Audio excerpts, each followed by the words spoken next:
market or retro design goods, I will have a heart attack. I will find so many people doing stuff that I will like have an anxiety attack and have to take like...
Posting a few shots of the Flourish pack as I'm working on it on social media like Instagram, and thanks to everyone who's given me feedback so far. It's been really encouraging to hear that you guys are enjoying what you're seeing, and I'm producing stuff that hopefully you'll like.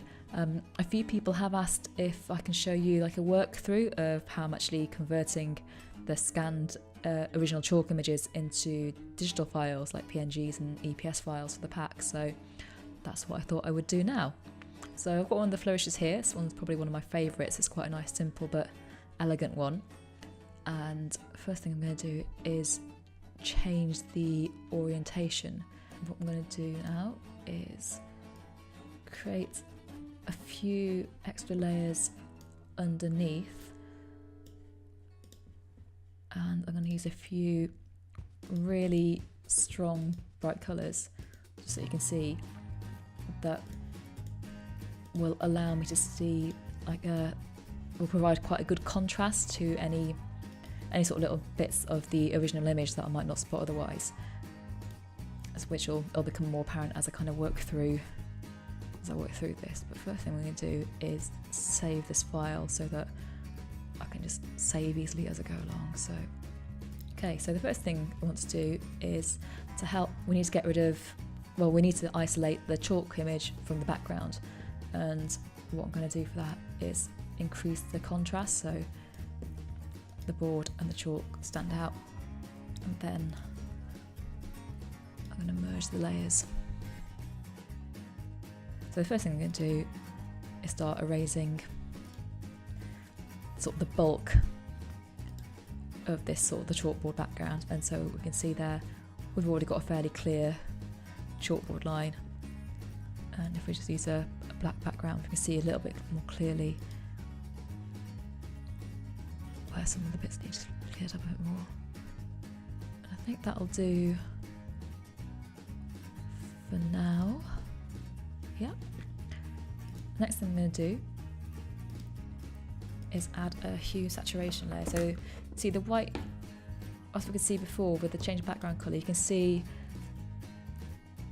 with the solid black background you can still see a few little sort of scuffs and marks and sort of just little dirty bits that we don't really want on there. But if we use the pink background we can't really see it. So what I'm going to do is use hue saturation and apply just to the sort of chalk drawing layer and just make it completely black. And that way you can see a lot more clearly all these little scuffs and marks that are showing up.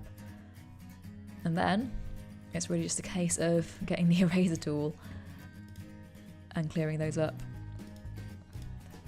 So what I tend to do is just to kind of, to save time and be a bit more efficient, is kind of loosely get quite a big brush and just kind of loosely go around the outer edges, not getting too close to the main drawing. So I'll go in, I'll sort of zoom in with a much smaller brush to do the edges for that. As we start to get a bit closer, we can start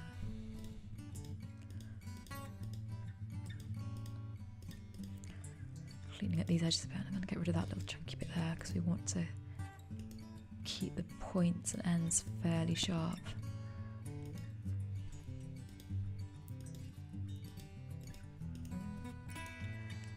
And from here, it really is just a case of just putting in the hours. It's kind of just clicking slowly away, just refining these edges, getting a smaller brush where needed just to get a little bit closer to the lines. I mean, the idea is we don't want to clean it up too much because we still want to keep that slightly, you know, that soft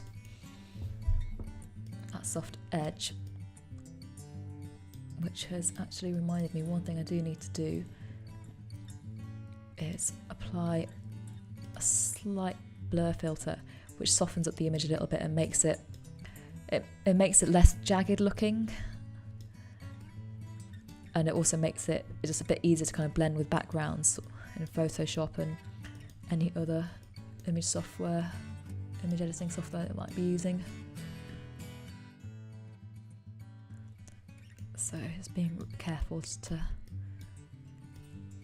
clean this up as best we can and make sure there's no little bits left around the edges. And for little bits like this, little corners, just get quite a small brush just to make sure we can get into all the little nooks and crannies.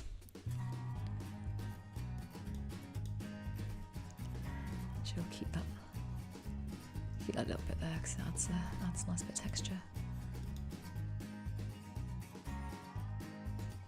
So as you can see, we're getting a little bit, as we're getting close to the actual line itself, we're still leaving a little bit of the kind of sort of little flecks, like the kind of can't quite see them, but you can sort of tell they're there, the little sort of marks on the board, just to give a softer edge and help it to blend in with the background more, because when you're drawing with chalk you never get like a perfectly solid smooth line anyway. You can always get a little bit of kind of dust and the texture of the board underneath kind of making the line jagged, so that's kind of the character and the effect we want to retain, so we don't want to clean it up too much so that it looks artificial. The important thing about this pack is that it does look really authentic and kind of soft and tactile.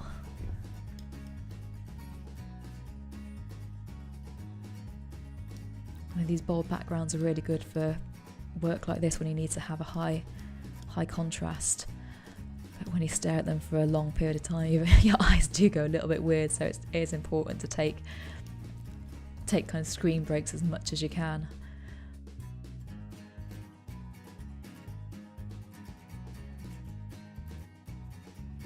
I'm happy with that.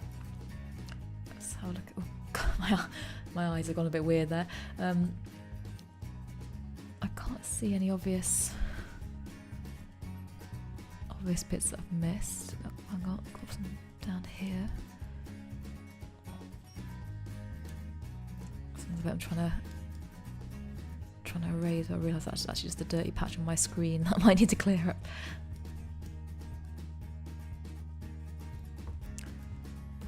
Brilliant. So that's the black version done. So I'm going to save that as a PNG with a transparent background. That's saved. Then I'm going to do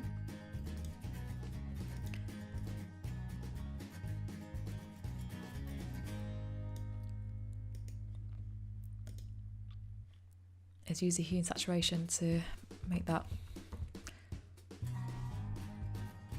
white a more chalk-like texture. And it's not brilliant white because it starts to look a little bit artificial then, so we're kind of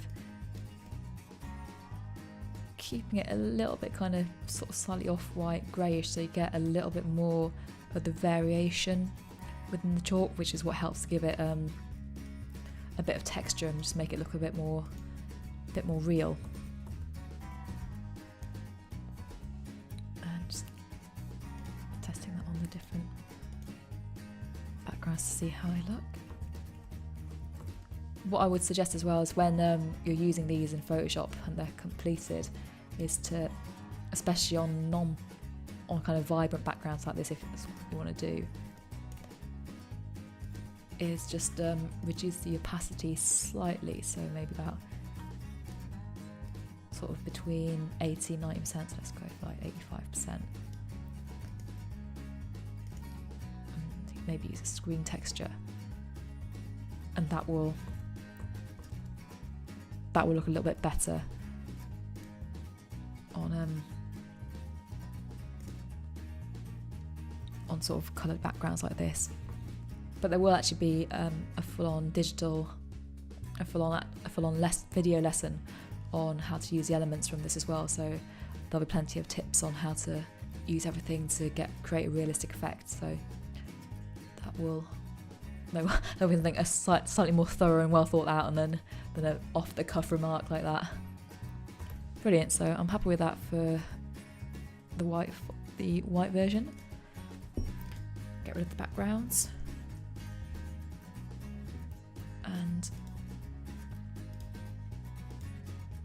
And what we're going to do is convert those to an EPS file, and to make sure it all stays consistent and the same size, I'm creating a new artboard to fit the same border as the PNG files.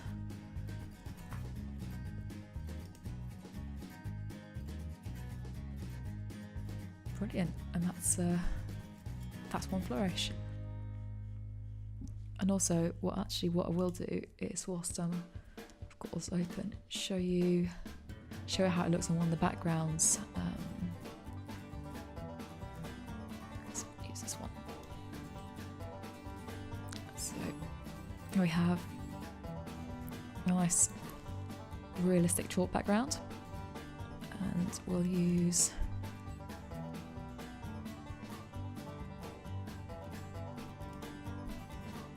the flourish that we just saved as a PNG. Where's it gone? There we go.